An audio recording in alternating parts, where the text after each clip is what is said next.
All right.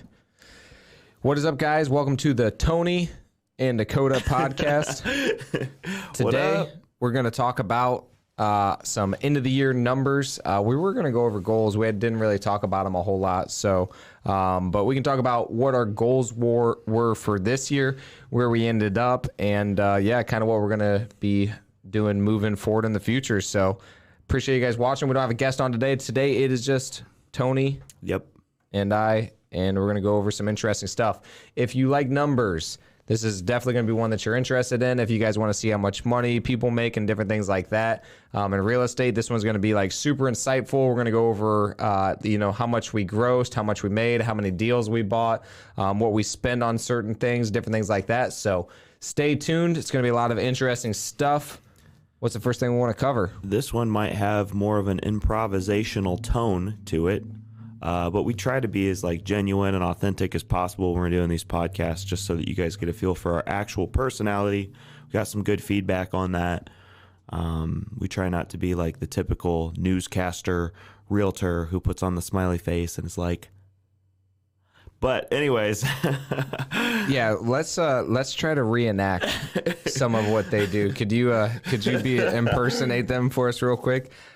I think a lot of times they'll just take 7 different clips and then stop it and go back and redo it and put in, different visuals and things like that. But a lot of times they'll be like, hey guys, today we're going to do our end of the year numbers. And I'm super excited to let you guys know the numbers and everything.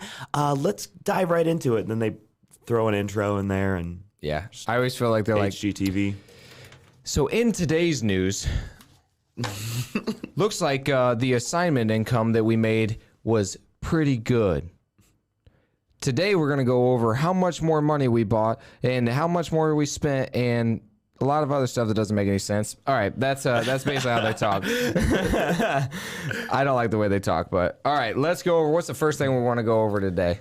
I got some marketing numbers here, but how much did we spend in marketing? All right, so total spent in marketing. We got our profit and loss statement here. This is actually inaccurate because the funny thing is, so far it says that on our profit and loss, we lost like $924,000. That is actually not accurate, but we got to sort some things out with our tax account because it shows right now all of our flips and everything that we bought are actually going down as expenses, and then we fix it at the end of the month. I don't know how it works. If you're an accountant, maybe you can explain it to me. But total spent in advertising was $77,500. It actually sounds a little low. It might be a little bit low, but that's around what we spent was $77,000. And at some point we had a billboard. You can switch it to me. At some point we had a TV commercial up. We still have that TV commercial going. We did texts and letters. The numbers I just kind of rounded, gave a guesstimation. 125,000 texts sent, 41,000 letters sent. We ran the billboard for 3 months. Yep. And TV commercial so far for about almost 3 months. We're going on 3 months now. And then as far as social media content, we got some, Dakota gave me the numbers. It looked like we had 10 referrals as far as marketing was concerned. In order to get those 10 referrals, it looks like we did 156 posts, and that's between pieces of content, newsletters, Facebook Lives, podcasts, YouTube videos, TikToks, that sort of thing. So that's the amount of stuff that we generated. It looks like a lot. That's a crap ton. It doesn't feel like that when you're doing it. It feels like you're not producing enough, but that's quite a bit. Yeah. So we'll go over all of our other marketing, where we got our leads from. So interestingly enough, what do you think that our top producing lead incoming stuff was? I think I already heard it, but you said that it was letters or mailing. Yeah. And then kinda toward the end of the year, it started to become texting. Yep. and cold calling. Yeah, so I think that it's texting and cold calling just because like we just basically started that like at the end of the year in July when we hired our acquisitions guy. We did have somebody else doing it, and she was decent, but it kind of felt like she dropped off and like didn't really like get into it anymore. So she got us one deal from that, but Andrew's been killing it. So we've got 14 deals from texting and cold calling. And he started in July. So basically it's been about 5 months since we really started hitting that part hard. Direct mail, we got 20 houses bought from that. So whenever we give out these numbers, these are properties that we actually bought. So we bought 20 deals from direct mail, 14 deals from texting and calling, 10 from referrals. Like Tony said, we bought 6 from wholesalers.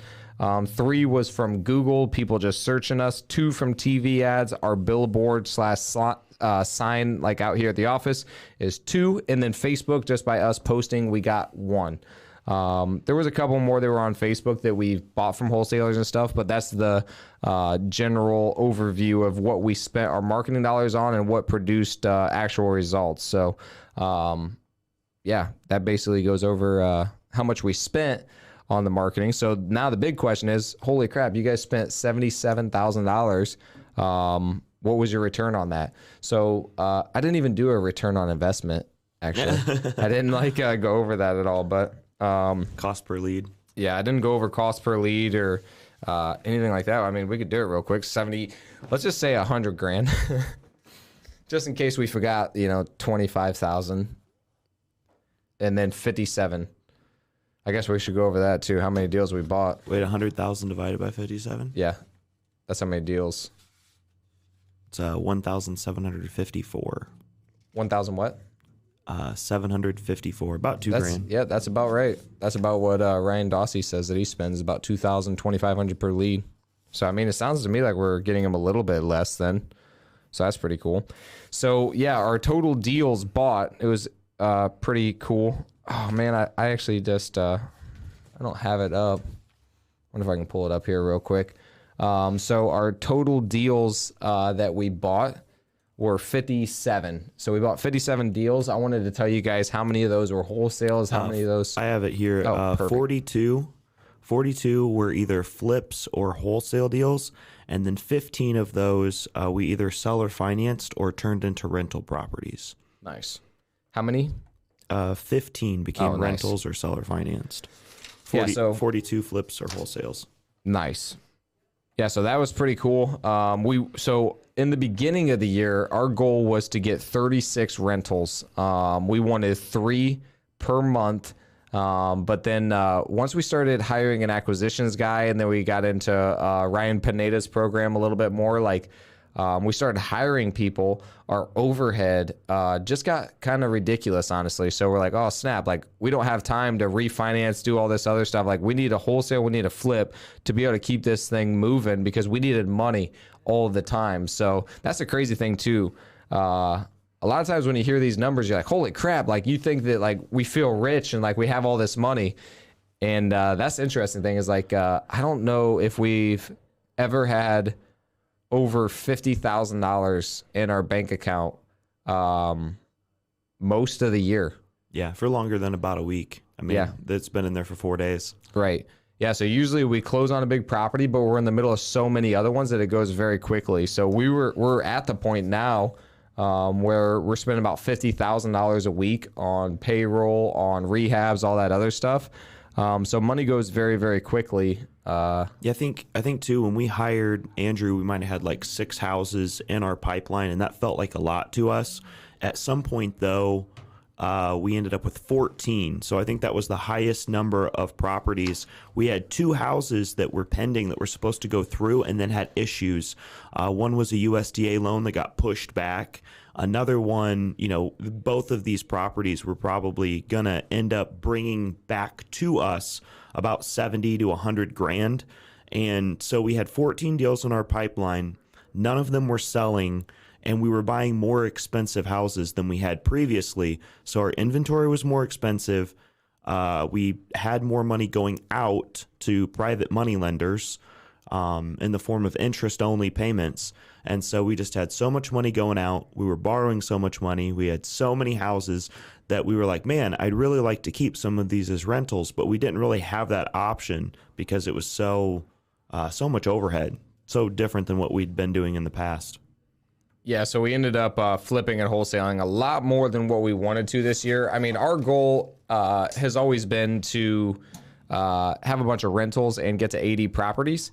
We're kind of changing that goal now a little bit just because of what Ryan Pineda's done. He's basically created a system where he can create passive income from active income by getting the right people in place. So we're kind of trying to see if we can do that strategy as well, because it doesn't make sense just to, get to 80 rentals and then shut the whole thing down whenever we built a system, especially if we can put the right people in place. They can help grow and become, CEOs and different things themselves. So, yeah.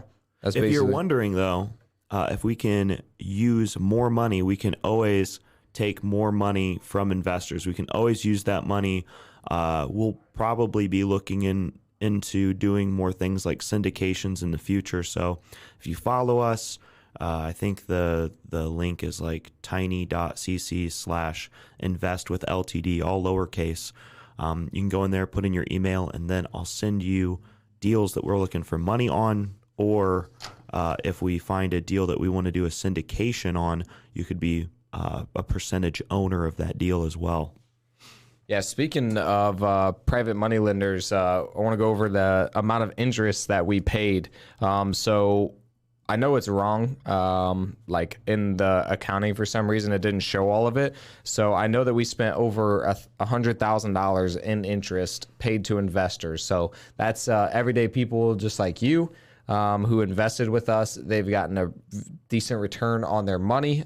We've spent a lot of money on interest, and a lot of. And really, that's only like 3 or 4. Like Dakota saying we spent $100,000, but that's not split up among 10 people. That's like 3 people getting 30, 40, 50 grand off of us, right. Residual income per year, and doing nothing but having a piece of real estate backing that as security. Yeah. Yeah, it's pretty. To me, it's like very non-risky, just because like we're into these properties usually pretty far below what they're worth. So honestly, like if you're a private money lender, like you would almost want us to fail in a way, just because you make so much more money if we fail, because you're going to get a property that's worth a lot more than that. But yeah, we spent over $100,000 on interest, and it's interesting because a lot of people think that we pay our private money lenders too much, but we look at can we make more money using their money, and the answer is yes. So we're using their money to buy these properties. We're either listing them or we are fixing them up ourselves, and we're making more money than if we just wholesale them, which means that like we'd have to use our own money or we don't close on it at all. So using their money, giving them over $100,000, we were then able to make so much more money than if we never used it in the first place. So to us, it just makes sense for everybody. And yeah, I think our investors like their returns. So I think they're happy.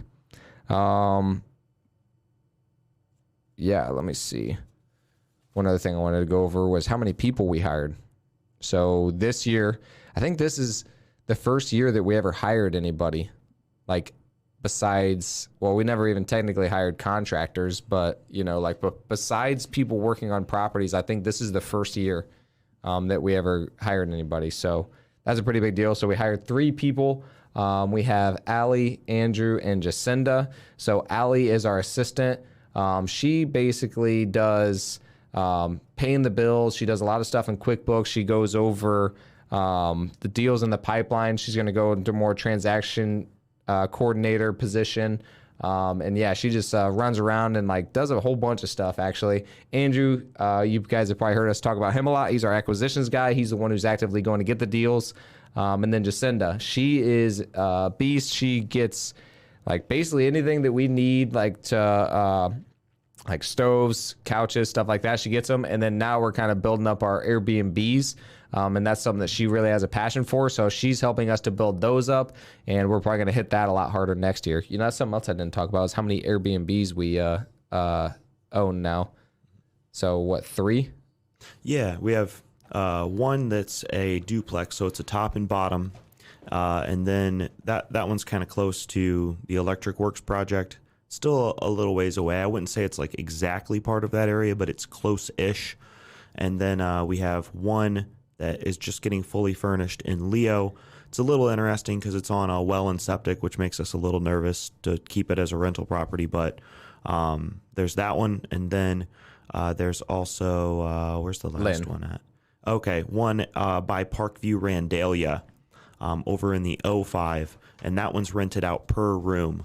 So all of those properties we're looking at around $3,000 a month from those, where previously we'd be able to rent them for $1,000, $1,200. So we're producing more cash flow. Of course, there's more overhead, but Airbnb, furnished finders, that type of setup, when you have a good property manager and you have somebody kind of taking care of finding you new tenants and that sort of thing, it ends up paying for itself. And we worked out kind of a commission structure as well, just so that for dealing with more headaches, she ends up getting paid more. Yep. So I like talking about expenses. I don't know why. It's kind of funny. Because people are just like, holy crap. So another thing that was kind of interesting is over $700,000 is what we spent on flip expenses. So to me, that's a really cool number because that's $700,000 that we invested into mostly Fort Wayne. We did go into other cities a little bit, but I would say mostly Fort Wayne. So $700,000 invested back into Fort Wayne that I feel like we helped the community. We get to help make a nicer place. We get to make these properties more valuable, which some people don't like, but I'd say most people like that. So yeah, that's a super cool number. Almost $1 million. Actually, it's probably over $1 million. Honestly, this is just flip expenses. This doesn't take into consideration what we spent on contractors and stuff. I'll look at that number here soon, actually, and see. But since we got started too, and I know a lot of times they'll do this for presidencies and that sort of thing. They'll be like, "We created this many jobs," and I think since we got started, we have maybe 13 folks who regularly get paid by us, which doesn't mean they're employees. Just means that they receive a check from us in some way. And then if you count Dakota and myself, that's 15. And then if you count our property management company, that's 16. We use a lot of different businesses and services here locally. So a lot of the money goes back to these corporations and even carpet suppliers, construction suppliers, that sort of thing. So we're constantly spending money here in our local community. I wanted to talk a little bit because we got some deals stuff. We got some money stuff, expenses, jobs created, but also Dakota and I spent a lot of money on personal development. That's always a fun one for me. I know Grant Cardone said to spend your first $100,000 or at least spend $100,000 on yourself in the form of personal development in your lifetime. And I don't remember what my numbers were for that. I thought we were around 40,000 for 2020, right? Yeah, I mean, so right now we haven't categorized everything that you just bought, but right now it just says 16,000, so 15,714 is what we have in the QuickBooks. But yeah, that's not everything you just bought, the 10X and that stuff. But yeah, I thought both of us, maybe it was both of us together, it ended up being 40,000 this year in personal development. What for PSI was we bought that the year before. Yeah, so we bought it the previous year while we were there, so it doesn't count on this year's or whatever. But I mean, we still went this year, so it still kind of counts as this year. But it was, and we got stuff planned too. We have stuff planned for next year. So I already bought.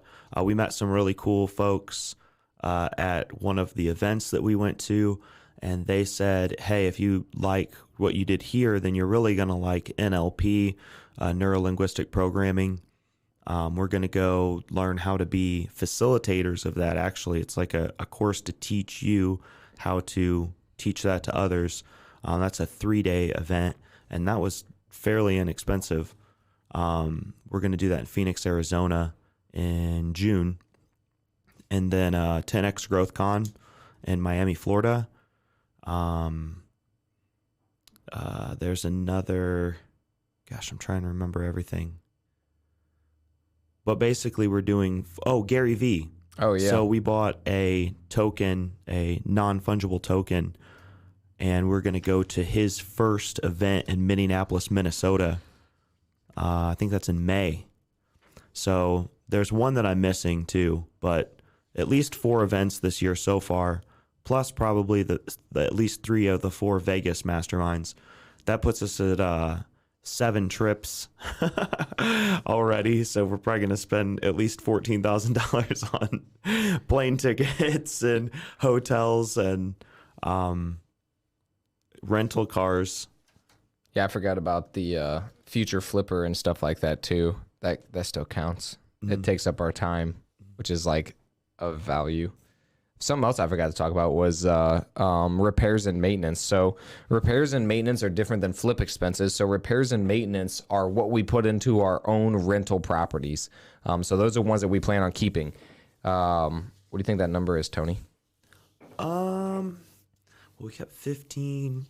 Just take that times what, 20K, 15,000 or 15,000 per house, or 15 houses times 20,000. There we go. Sorry, people. 300K. No. No. No. So far we spent about 170,000. I mean, a lot of the properties that we bought this year, like, didn't really need a whole lot. Like, we bought one on Felician, that we just bought. It needed absolutely nothing. We just bought it. We had, there's a tenant, and we just put a tenant in there. Same thing. That's funny too, because it's just like, all right, people, that shows you how broke we were this year. We did not buy anything that needed a significant amount of work. Yeah. That's true. We didn't hold it. Well, we didn't hold it. Yeah, that's the thing, is we didn't hold anything that needed a lot of work. If we put a bunch of money into it, we're like, all right, we need our money back, and we got to sell it. I didn't even think about that. Yeah, because a lot of these, they were like, we bought them and we held them. So a lot of these that we bought this year that we actually kept as rentals, they already had a tenant in there. So it's like, all right, well, we can't kick them out, or we don't want to kick them out, and then like try to get the money back. So we just kept them. So that's actually how we ended up keeping a lot of these as rentals, is they already had a tenant in there. So yeah, $170,000 though. So, I know, like, whenever we first got started, a lot of people thought that we were just buying like low end stuff and like, rougher areas and stuff. But even though we do buy in rougher areas, like, we'll buy anywhere. We actually put the money into them and make them still look really nice. So like, even like, rougher areas, they look like high-end houses. Like, we paint them gray, we do our flooring, we do everything that we do in other houses, we do them in the rough areas as well. So yeah, we try to put a lot of money into our rentals and make them pretty nice. A lot of times we actually told that we fix them up too nice. So $170,000 spent on our rentals. So yeah, we try to make them nice for you guys because we care about our tenants. Love them. They're our friends. Sometimes too much, but now we're creating that distance with property management company, which that's something else that we forgot to talk about, was we got a property management company. So that has been a fun transition. A lot of our tenants had our phone number, and some of them got upset, and we're just like, I didn't sign an agreement with AG. I signed an agreement with you and all this other stuff. So it got pretty crazy, some of them. And then they text us a lot, and it was a lot of fun. But the transition is going well now, I'd say, because a lot of the new people that are getting in there, they're getting used to working with AG. We don't have to deal with maintenance and stuff. And now we can finally focus on like actually flipping and wholesaling a lot more, which is something that I think we're better at. I think we're like okay at property management, but I wouldn't say it's either one of our strong suits or something that we'd enjoy. Like, it's not fun. I don't know if anybody enjoys it, actually.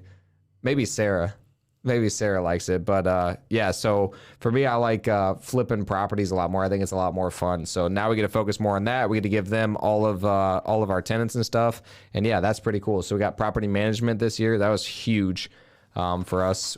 We're I don't know how much we spent on that, but geez, mortgage payments. Yeah, that's a lot. All right, let's go over the exciting numbers. We already went over how many deals we bought. So I think I already told you, dang it. See, this is what I was like. All right, I want you to guess. You gave me an idea. I said 3.2 million. On what? Our total gross. Like gross profit? Yeah. Yeah, I don't know. I don't even know what that number is, honestly, because like our numbers are so messed up in QuickBooks that it's very difficult to tell. And I know that sounds crazy, and a lot of people like, they're like, how can you make money and not know what it is? Dude, we'll look at the bank account and there'll be like 20, 30,000 in there, and I'm like, if it was from a couple weeks ago, I'm like, I don't know where that came from. And our tax accountant is just like, how do you not know where $20,000 went? I'm like, dude, it goes quick. So these numbers are a little bit off on our profit and loss. We're still cleaning them up, but I actually keep an Excel sheet, and we have our QuickBooks just to try to like keep the two like actually organized. And so I have an idea about what's going on. So I already told Tony, but how much we spent, how much did you think we spent on properties before? Did you have an idea? No. Oh. No, I don't think you told me this one. All right. How much do you think we spent? Just on properties? Yeah, on all of our properties that we bought, how much do you think we spent? Not what they're worth or what we put into them, like how much we spent. Because we had 57. Mm-hmm. I don't know. Our average house this year felt like it was like just by like throwing it out there, maybe 70K. No, that's not right. Because we bought some cheaper houses too. Maybe 50K times the 57. $3 million. Yep. That's funny because like you did the average, you're like 75, you're like, nope, that's not it. Then you did 50. I was like, yeah, the average house we bought is 50,000. So I mean, that's funny too though, because it's not really like the average, it's more like the mean, where we bought houses for $4,000 like just recently, and then we bought houses that was gonna be the cheapest one for 120. We bought a house for $4,000. We bought a house for 205.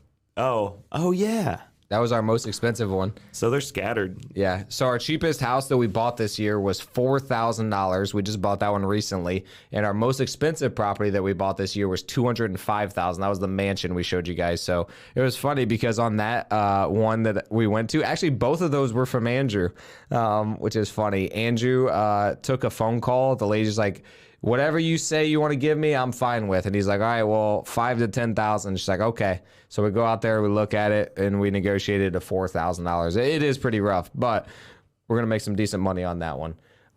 Then the one for $205,000, I didn't even want to go look at it. The lady was asking I think she was asking $230,000 or $250,000 or something like that. And I didn't even want to go look at it. I was just like, dude, we're not going to spend $200,000 on a house. This is stupid. Then I go and look at it. I'm like, calling Tony's like, yep, I think we should buy it. And I'm like, all right, I'm going to get it for a little bit less. Because Tony's like, I think you said go to 210 or 215. Yeah, I was willing to go up to 210 on it. It was, because I think Dakota had talked back and forth with the seller, and they eventually got to 210 because I think Dakota wanted to buy it for 200 max.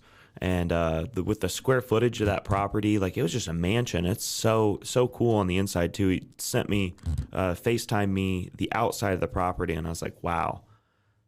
A lot of it's brick. There's a cool awning. There's the front area where there's this nice stairwell, and this. It's just really cool. It had a slate roof and copper gutters. It needed a roof right away, but I was just like, wow, that house is different.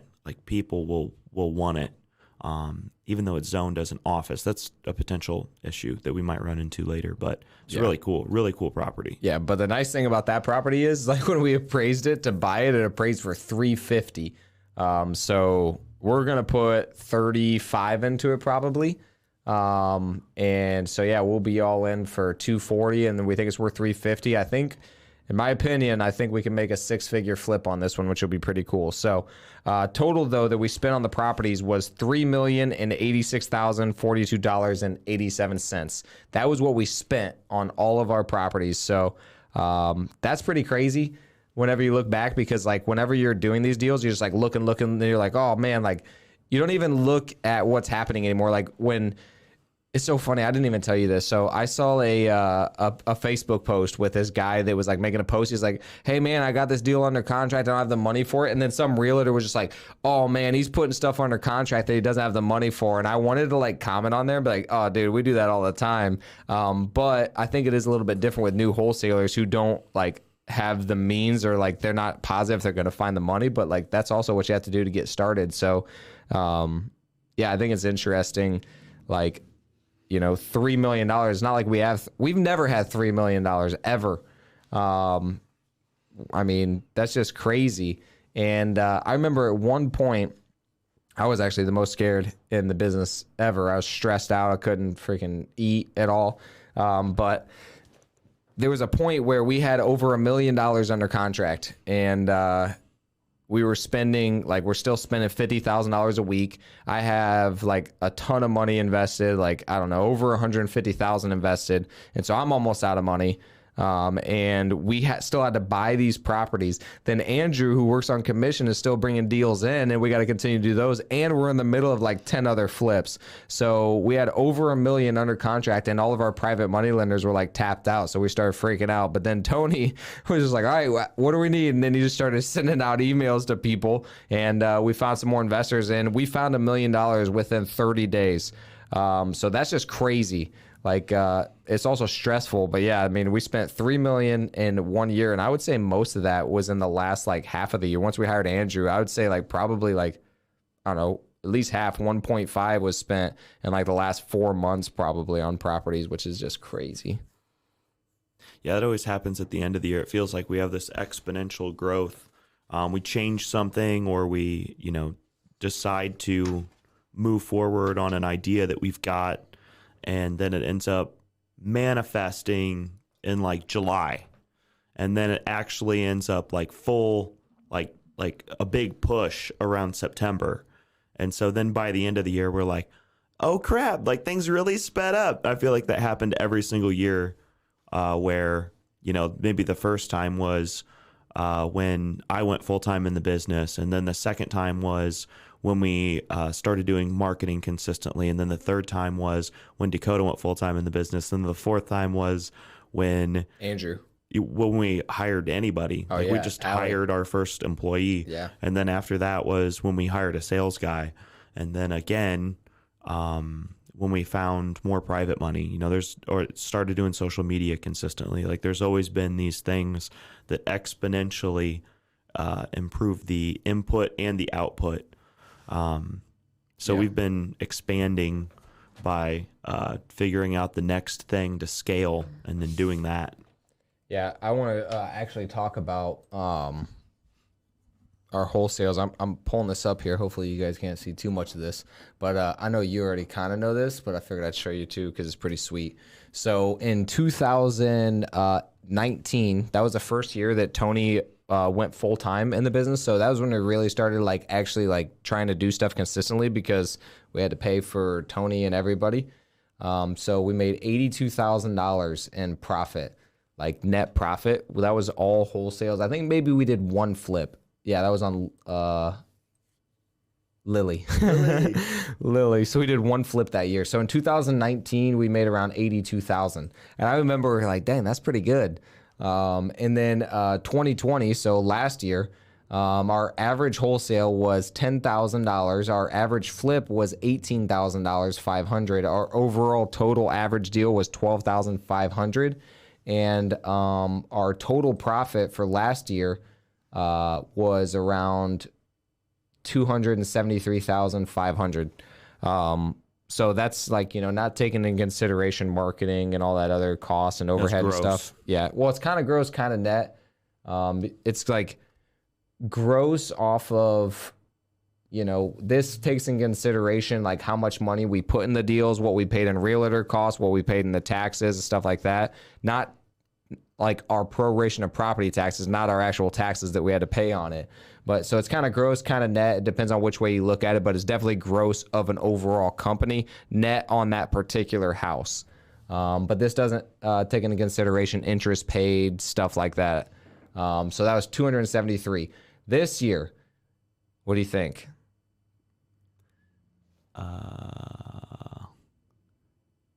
750,000. You're close. $250,000 off. But so far we've made around 534,000. So, and then by the end of the year, we're going to close that deal on Taylor.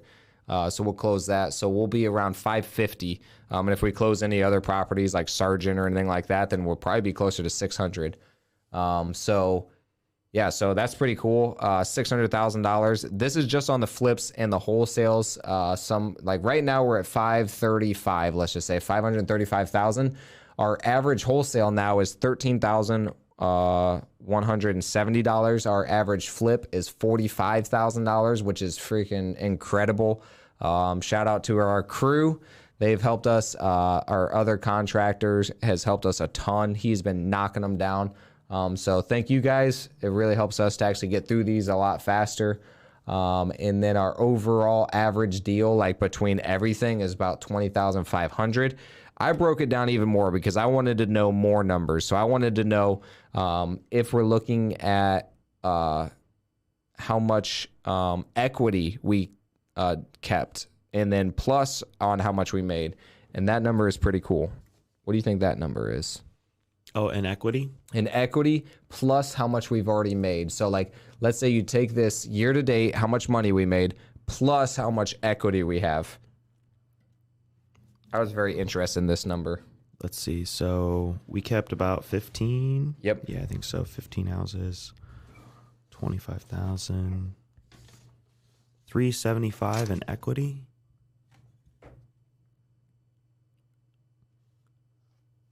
Plus 535. Be like 910,000. Now you got me questioning whether I did this math right. Let me just see real quick. Untitled spreadsheet. So I did this. So I did how much we sold them, every single property that we sold them for, and then I put all of our cost of rehabs right over here. And then this is like this total right here is all of the properties, whether they're sold, like how much we sold them for, plus how much they're worth, minus whatever we put into them if we're holding them now. And then this is that. So if I'm right, which I think I am. Will be like minus the mortgages.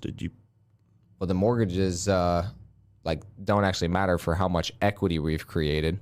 Oh yeah, it would. You'd have to take the mortgages out. Well, not if we're taking in the equity that we've created. I'm not talking about how much equity we actually have. I'm talking about how much we generated this year. How much, like if we were to sell these properties right now, how much money did we make? And that would be this number. Okay. So is that right? Sound right?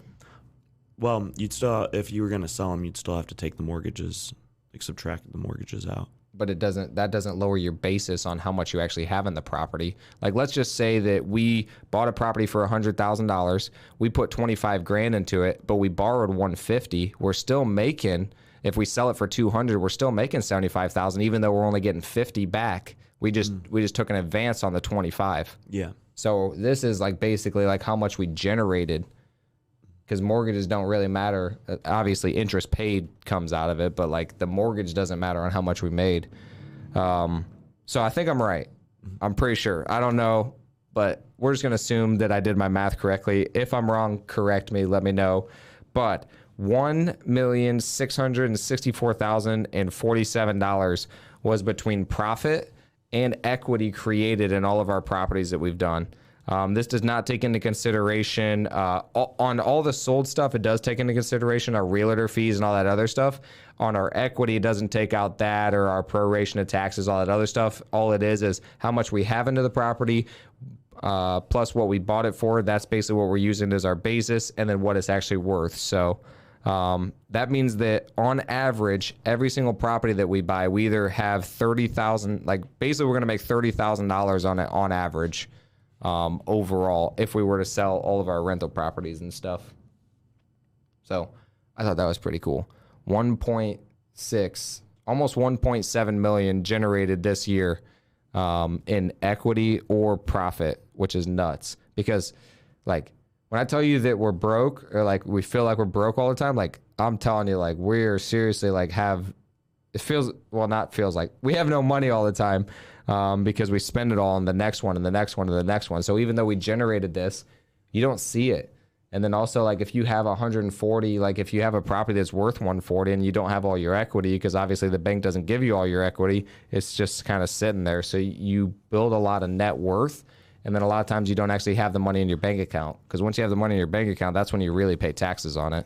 But yeah, I thought that number was pretty crazy. So goals for 2022.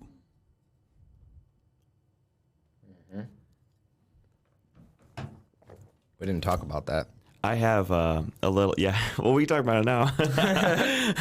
I have a vision board that I put up on my wall, and then I like add things to it. I always struggle with wondering if I'm stretching.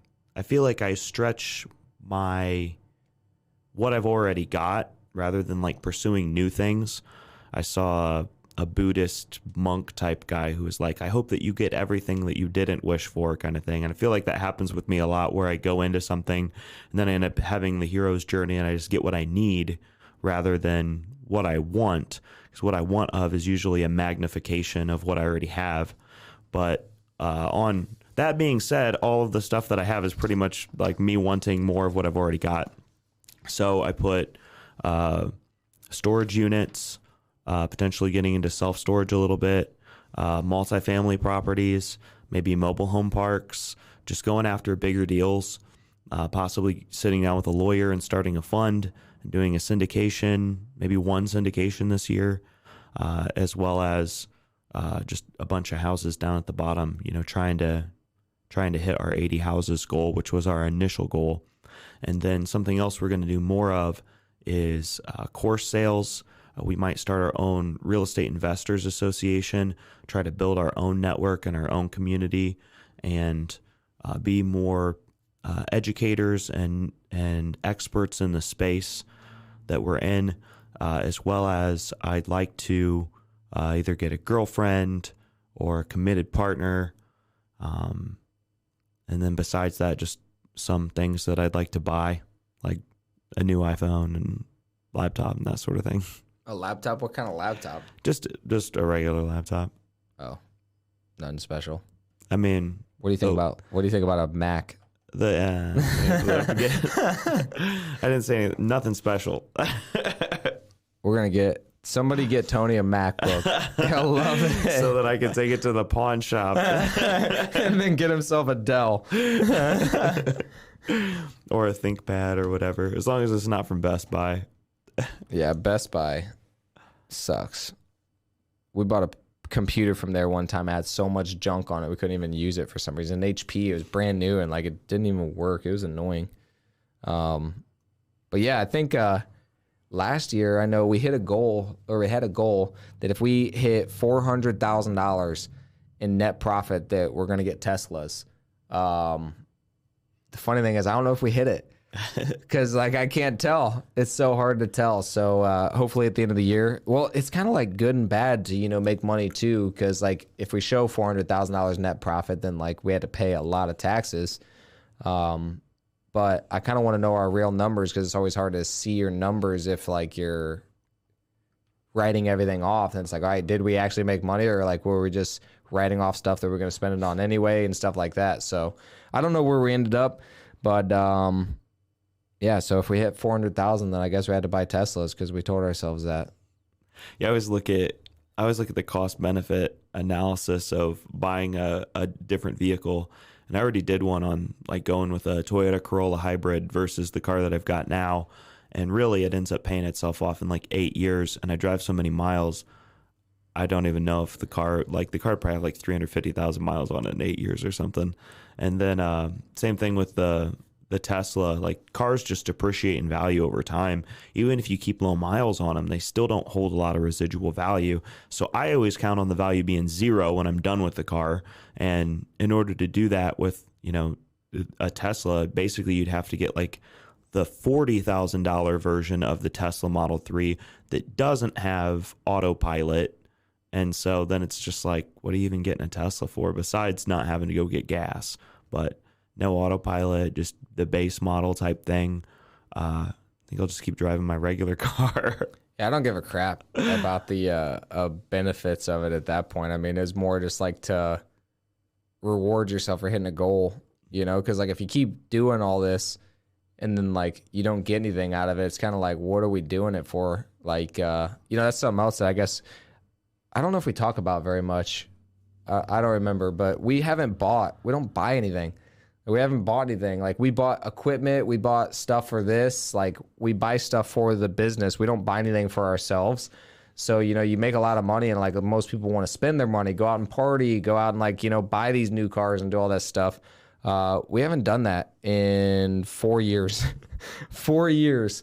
So that's what it'd be more for me is like, all right, like we're doing this, like, to actually like get something. I mean, I love providing value and like, for me, building the business is like more fun and like all I want, but like it is nice to reward yourself sometimes too. So it'd be more for that than like actually making sense. It doesn't make sense.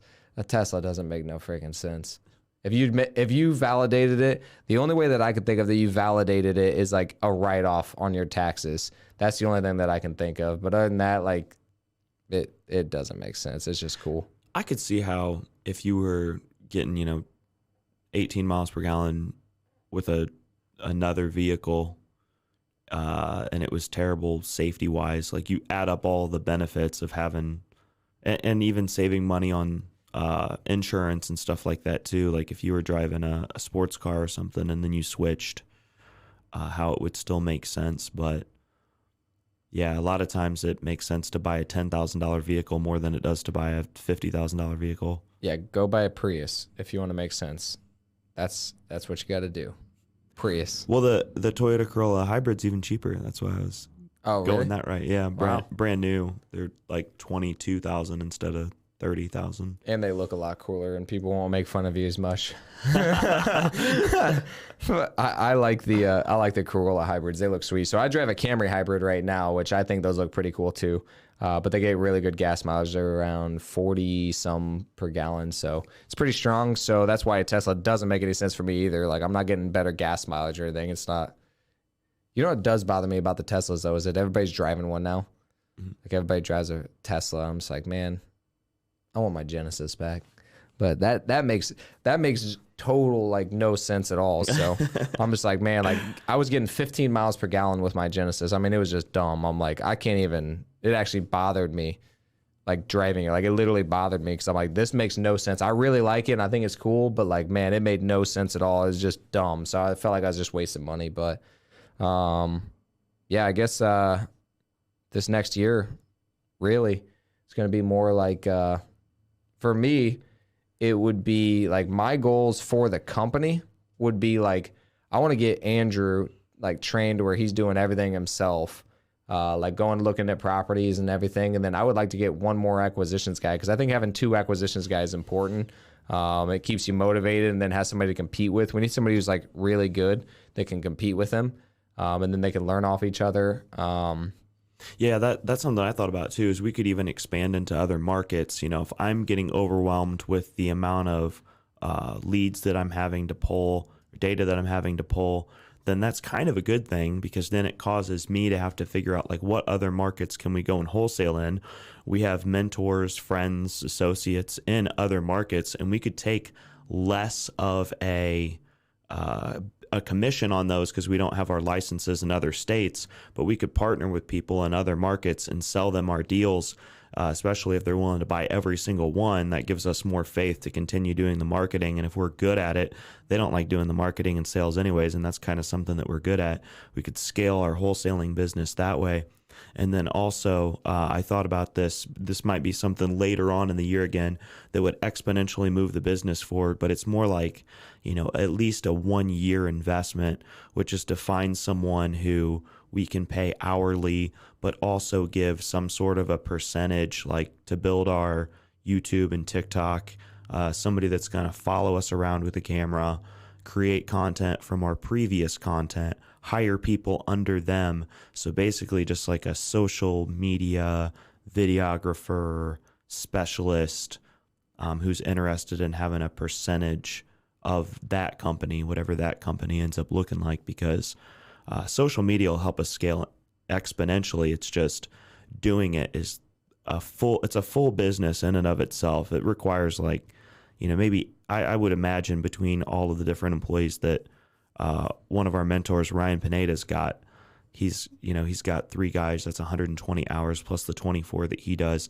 He's got 144 hours a week. And VAs. Yeah. Virtual assistants and folks selling his courses and folks asking people to like his page and subscribe and everything else. And like, man, maybe it's 200 hours per week just to really crush it. And I'd rather crush social media because of the exponential payoff in 3 to 5 years. But at the same time, we can't sink the business by allocating so much of our resources to that in the process. So it's like, when do you start? When do you pull the trigger on social media? And when do we see the return? But yeah, that's something else that I've been thinking about too, is social media. Yeah. I say it's funny how like I feel like sometimes we go back and forth on who's thinking about ideas and what we're going to do next. Because like now, for me, my goals are more about everything that we have now, and just, well, I guess it's been like that sometimes. Like I guess the course I kind of thought of, and then like now I feel like I always want to maintain everything. I'm like, all right, we got this. I need to like sort it out and maintain it. So that's the way I think about more, is like this year, like I definitely want to do more Airbnbs. So like I want to ramp that up with Jacinda and like make sure that she's like, I want to help her hit her goals too. So she has goals to be financially free. So I want to help her do that.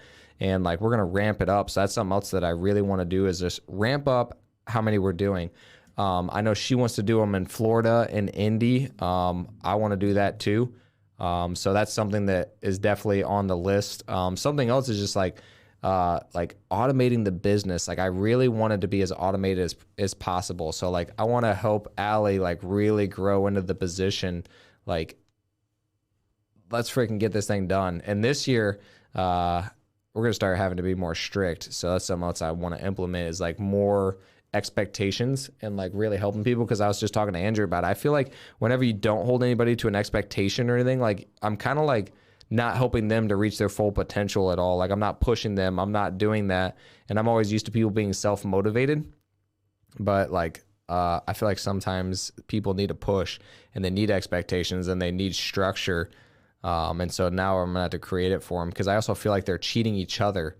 Like they're actually bringing each other down by not doing it. So I'm like, man, like for me, it's not even like about being selfish. Like, oh man, like you guys need to do this for us and for our company. It's like, no, you need to do this for yourself and for the other people that you're working with, because you're hurting these other people like that you're working with. And like, we all want to do well. And like, all the contractors, like they said, like, hey, this represents us like as a company. And like, we want to make sure that we do it 100%, but like everything that we do now, everything that they do now represents us as a company. So yeah, just holding them to higher standards. That's something that I really want to do, is like create more structure. Even though I freaking hate structure so much, like it's literally everything I fight against, and now I have to create it. I'm like, kind of sucks, but. Well, and two, I think that, in order to fully automate something, you eventually have to replace yourself, or like hire someone else to replace yourself, which gets complicated when you start adding more and more and more pieces to the business, like social media and that sort of thing. But ultimately, like our primary mentor that we're in Future Flipper with hired someone who like has a power of attorney over him who can sign for him. It's his sister, but she stepped in and then overlooks everyone else, who overlooks the businesses that he runs. So you need somebody to replace yourself, and then you need somebody to replace you again when you become the overarching person who overlooks all of the businesses. Yeah. So I think that's the key, is like, it's going to be Allie or it's not going to be Allie, like one of the two, and got to figure it out sooner to automate it faster. Well, I don't think she's going to be like taking over like everything. Like she's not going to be the head of like the CEO or anything, but like she could still be like the transaction coordinator, kind of making sure everything is moving. And then there's going to have to be somebody over her, like kind of like where I'm at now, or trying to get into that position, like where like, all right, I'm not doing any of the day-to-day stuff. I'm just kind of overviewing it more. And yeah, I don't think she's like the CEO, at least not yet. I mean, maybe she'll develop into it, but not right now. But yeah, also the scary part is, I mean, I've told you lot about this is like making sure you don't have one person who's like the CEO or like one person who's doing the overlooking too much, because you need some, like, just like the government, you need checks and balances to make sure that somebody's not stealing money or moving stuff around. Like, you need to make sure that there's multiple people watching stuff, because it can be taken very quickly. Like I said earlier in the podcast, like we can misplace $20,000 pretty easily, and you're just like, I don't know what the heck happened, but like you need to make sure that you have other people watching that. So yeah, that's something else that we're thinking about. But yeah, that's helping Andrew. I mean, I want to get more into the sales side of stuff too. So like training salespeople, that's something that I want to do. It's like training sales guys and then helping Andrew like get more deals and like sharpen his skills and stuff, like, and get more into the sales. So yeah, that's really what I want to focus on. Andrew, Allie, Jacinda, and then helping them grow and getting Airbnbs. And then I guess whatever Tony throws at me in the meantime, whatever we decide to do together, and buying massive deals. Yeah, I know Jordan and Alex are talking about doing syndication and stuff too. I'm like, dude, let us know. Like, whatever, once you find the deal, like 10 million, 20 million, 50 million, like whatever it is, like we could raise it pretty easily, honestly. I think we got enough contacts now that we can raise however amount of money. We raised $1 million in 30 days pretty quick, pretty easily, even though it's scary. What's funny is too, I just feel like, you know, finding deals and finding money is like kind of what we're really good at. And I feel like we'd be able to find better deals than them. Jordan, we probably could actually, but Jordan has found some. I mean, that deal, that 102 unit, that was a steal. I mean, $26,000 per unit on a 102 unit in Fort Wayne. That's unheard of. But I do think we can find them. I mean, I think that we have, in my opinion, I think we've found better deals than anybody in Fort Wayne. I don't think there's anybody that are buying them as cheap as we are, and at like the scale. Like, I don't know anybody. Can you think of anybody? Well, nobody with as few dollars as we have, like per deal.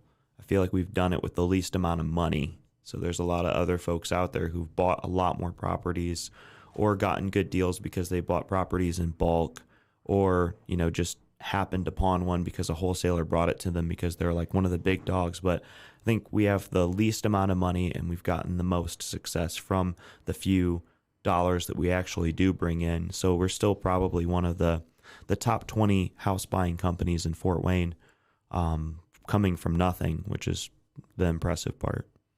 Yeah, I can't think of very many people who buy them as cheap, I guess, as we do, like for, 50% or less of value. Like most of the time, like people aren't getting them that low. It just seems like they're paying, like we'll pay more from wholesalers and stuff, but I would say most of the time, like we do buy them less than other people. So I don't know if that's like from the marketing or the sales or both, but yeah, I guess we should see if we can get some better deals than Jordan too. So coming for you. There's not as many people that are advertising it too. You know, when they find like the steal of a lifetime, they don't post it on their social media. So there's a lot of folks who have been around for a really long time who have that limited mindset where they're like, if I share with everybody what I'm doing, somebody's going to come after me. Somebody's going to take it from me. So we bought houses for $1,000, $2,000, $3,000, $4,000, $5,000. We haven't bought anything for $6,000 yet. We're trying to fill that spot. We're gonna find one. I could have offered this lady 6. Yeah. Well, we didn't have a 4 yet, so yeah, that's true. Now we got a 4. Now we got to buy one for 6. Yeah. We'll tell them that. I'll tell them. They'll be at 8, and Dakota will be like, "Come on, we've bought. I will give you money under the table just so we can." No, I won't do that. I'll be like, "Hey, look, we need 6,000. Like that's going to be the number." And they'll be like, "Why?" I'll be like, "Well, you see, like we have a reputation." Yeah, like, we got a reputation to uphold, and we need this on a Google review. So, yeah. Well, that's been about an hour. Yeah. So that's it. If you guys have any questions or anything that you guys want to know about what happened this year that we didn't go over or anything, we're pretty transparent. We go over our numbers. We say it not to brag, but to actually let you guys know what's possible. Because a lot of times, like Tony said, these investors like are very scarcity mindset, in my opinion, where they're just like, they're so worried about somebody taking what they have or like being scared of being judged or anything. Like, we want to be transparent with you to let you know that like this is possible, because a lot of times like people don't tell you what's possible. You don't even understand like that this is possible in your area, no matter where you're at. Like you can buy properties in like the highest time that, you know, properties are at the highest. You can still buy them for less than what they're worth. So like that's something else that we just hear a lot. So, yeah, there's no deals out there and stuff. There's deals out there. You have to make the deal. But if there's anything that we didn't go over, let us know, and we'll answer any questions you guys have. And you got any closing thoughts? Well, if you want to learn how to find deals, how to find money, how to find contractors, how we built our business from nothing to some decent equity and income coming in all the time, we have a course coming out. It's primarily going to focus on wholesales and flips. The URL to get to that page is tiny.cc/LTD flip course, all lowercase, the last half there, tiny.cc/LTD flip course. Put in your email, hit enter. I think it might ask you for your phone number too. And then I'll follow up with you when it comes out. We're going to give a $100 discount to everybody who fills that information out. And the course is going to be comprehensive. It's going to be one of the biggest wholesaling and flipping courses with a lot of really honest, really genuine, really authentic advice, stuff that, I don't know, if lawyers looked at it, they'd probably be like, I wouldn't say that. We're going to tell you guys everything that we've done to build our business from nothing. So if you want to get started in real estate, it's going to be the best thing for you. It's going to be about $895. I think that's going to be our release price. And then we have a rentals one coming out shortly after that as well. But we're still working on that, trying to get it finished up by the new year. I'm going to make some videos as soon as my parents head back to Batavia, Illinois, and get a few videos done this weekend. But it's going to be released soon, so check that out. Yep. And then also there's going to be sales and everything in there too. So there'll be have some live calls. We got reenactments with Tony and I. We've got like different scripts. So everything that you guys are going to need. So yeah, check that out. And we'll see you guys on the next one. Peace.